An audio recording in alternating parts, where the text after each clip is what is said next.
अल्लाह अकबर। जोलानी जिसने अमेरिका और इजराइल और तुर्की के इशारे पर बशर अल असद को हटाकर सीरिया पर कब्जा कर लिया, आज उसकी भी मौत सामने ही है, ज़्यादा दूर नहीं है। आपको पता है, प्रेसिडेंटल पैलेस यानी जिस जगह पर जोलानी मौजूद था उससे सिर्फ 500 मीटर, जी हाँ, उससे सिर्फ 500 मीटर दूर ही जोलानी मौजूद था। यानी इस तरफ प्रेसिडेंटल पैलेस है तो यहाँ से 500 मीटर दूर इजराइल का हमला हुआ है। अब इसके बाद जो ताज़ा तरीन अपडेट आया है हमारे पास वो ये कि इस बमबारी के दौरान जोलानी नहीं था उस जगह प्रेसिडेंटल पैलेस में। कहने का मतलब ये है कि भाई साहब, जोलानी अब इधर उधर अय्याशी कर रहा है और उसके ही मुल्क पर हमला हो रहा है। ये है आपका पसंदीदा जोलानी। मेरी नज़र में जोलानी और जो नेतन्याहू है उसमें कोई भी फ़र्क नहीं है। अब इस हमले के बाद इजराइल के डिफेंस मिनिस्टर ने जोलानी को धमकाया है। कहा है कि जोलानी जब सुबह उठेगा और ये तबाही के मंजर देखेगा तो उसको एहसास होगा कि इजराइल की एयरफोर्स उसके साथ क्या कर सकती है।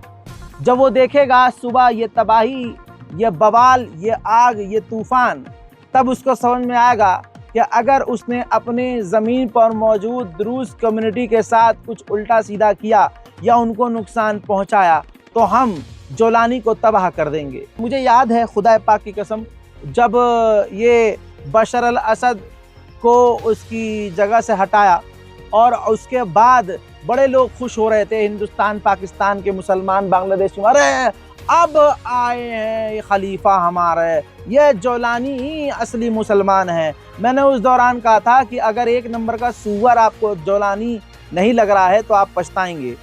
अगर आप बशर अल असद के खिलाफ हैं तो याद रखना जोलानी भी वही हरकतें करेगा। और आज आप देख रहे हैं कि जोलानी वही हरकत कर रहा है। और मैंने ये भी कहा था कि जोलानी, इजराइल और ये तमाम अमेरिका, तुर्की इस वक्त साथ साथ हैं लालच की वजह से। जब इनका लालच पूरा हो जाएगा, जिसके हिस्से जो ज़मीन है वो उसे मिल जाएगी, तो ये आपस में लड़ेंगे। और अब वही हो रहा है। अब इजराइल खुद जोलानी की सरकार को धमका रहा है और इस वक्त चारों तरफ इजराइल हमला कर रहा है। इसके अलावा दोस्तों आपको बता दूं कि धमकी और भी दी गई है।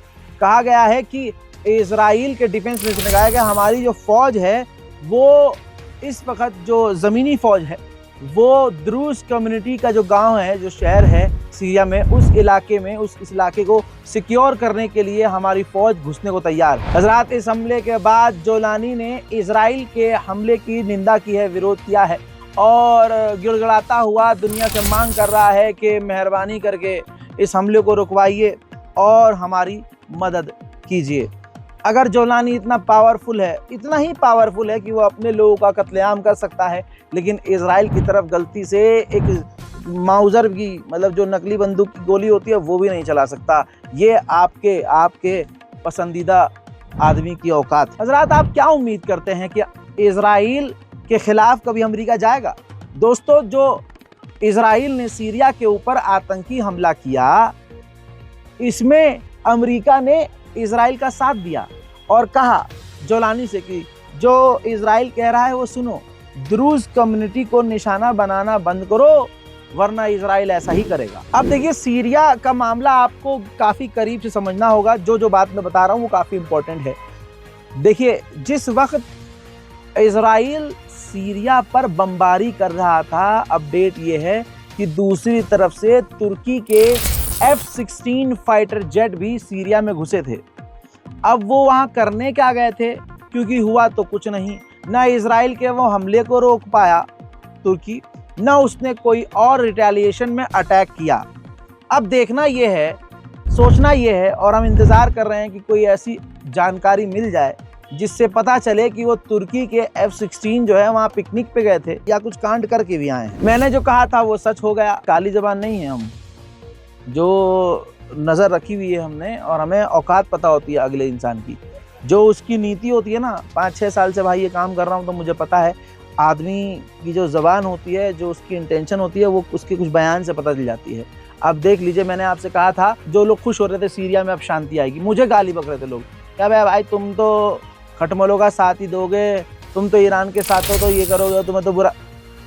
अब सुन लो, कल तक अमेरिका, इजराइल, जोलानी, तुर्की ये सब साथ थे। अपडेट ये आ रहा है अब कि इजराइल तैयारी कर रहा है, जो जोलानी के ऑफिशियल्स हैं, जोलानी की सरकार के लोग हैं, उन पर और जोलानी की जो मतलब सीरिया की अब की गवर्नमेंट की जो फौज है, उनके अड्डों पर और फौजियों पर हमला करने की। यानी इजराइल अब सीरिया में जो जोलानी की सरकार है उन पर भी हमला करेगा। एक बड़ा अपडेट और आ रहा है, सीरिया के अंदर इजराइल के हेलीकॉप्टर उतरे हैं अचानक से, और उस हेलीकॉप्टर के अंदर द्रूज कम्युनिटी के लीडर और जो बशर अल असद के जो सपोर्टर्स हैं उनके कुछ लीडर्स को, यानी बशर अल असद के समर्थकों को जो और द्रूज कम्युनिटी है उनके लीडर्स को लेकर हेलीकॉप्टर इजराइल के, वो उन्हें अपने साथ इजराइल लेकर गए हैं। कुछ बड़ी खिचड़ी पक रही है, देखना अब ये है कि होता क्या है। हज़रात मोहतरम, लेबनान के जो राष्ट्रपति हैं उन्होंने धमकी दी है हमास को, जी हाँ, हिजबुल्लाह को नहीं, हमास को धमकी दी है कि हमारे लिए यानी लेबनान के लिए वो खतरा ना बने, ऐसा कोई काम ना करें कि उनकी वजह से लेबनान पर खतरा आ जाए। हजरात, उधर हार्वर्ड यूनिवर्सिटी, दुनिया की सबसे टॉप यूनिवर्सिटी में ये टॉप यूनिवर्सिटी शामिल होती है, शुमार होती है। डोनाल्ड ट्रंप इससे चिढ़ा हुआ है, बुरी तरह से चिढ़ा हुआ है, आपको मालूम है। अब उसने इस यूनिवर्सिटी के खिलाफ और भी बड़े कदम उठाने का ऐलान किया और कहा कि ये जो यूनिवर्सिटी है, जिसको हार्वर्ड यूनिवर्सिटी कहते हैं, इसको जो हमने टैक्स फ्री का दर्जा दिया है, जिस पर कोई टैक्स नहीं लगता, हम बहुत जल्द इस पर टैक्स लगाने वाले हैं और टैक्स फ्री का दर्जा छीनने वाले हैं। उधर मिडिल ईस्ट की एक और बड़ी खबर आपके सामने, अमेरिका ने दावा किया है कि हूथीज के लिए जो ईरान समुद्री रास्ते से हथियार भेज रहा था, हमने उन हथियारों को जब्त कर लिया है। इसके अलावा गाजा से भी अपडेट आपको दे दूं। गाजा पर एक बार फिर से इजराइल ने पिछले 24 घंटे में इतनी खतरनाक बमबारी की है कि सिर्फ 24 घंटे में 100 से ज्यादा लोगों की शहादत हो चुकी है।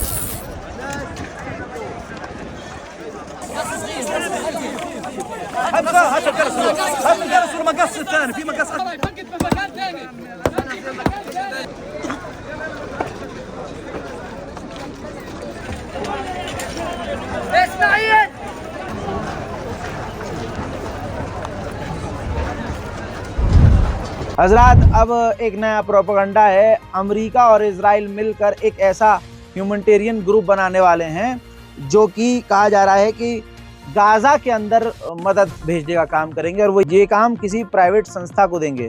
यानी बेगैरती की इंतहा है। कौन इन पर भरोसा करेगा, जिसने 2 महीने से गाजा के अंदर मदद का एक अनाज का ट्रक भी जाने नहीं दिया। उससे आप ये उम्मीद करेंगे कि वो और अमेरिका मिलकर गाजा के अंदर मदद भेजेंगे?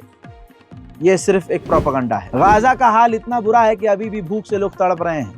गाजा के अंदर लंबी लंबी कतारें खाने के लिए लगी हैं, जो लोग कहीं ना कहीं से जाकर खा रहे हैं। हालात बड़े बुरे हैं, देखिए।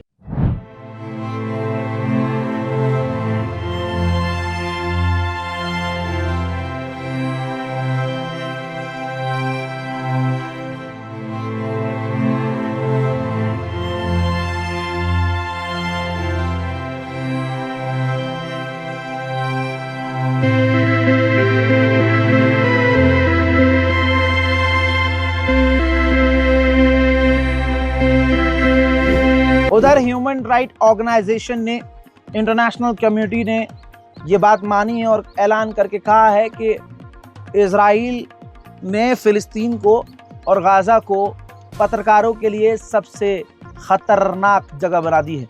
यानी पूरी दुनिया में पत्रकारों के लिए सबसे खतरनाक जगह गाजा और फिलिस्तीन है। बेल्जियम ने भी दोस्तों इजराइल का साथ देते हुए फिलिस्तीनी एक समर्थक को गिरफ्तार कर लिया है। दोस्तों, मिडिल ईस्ट स्पेशल रिपोर्ट में फिलहाल इतना ही।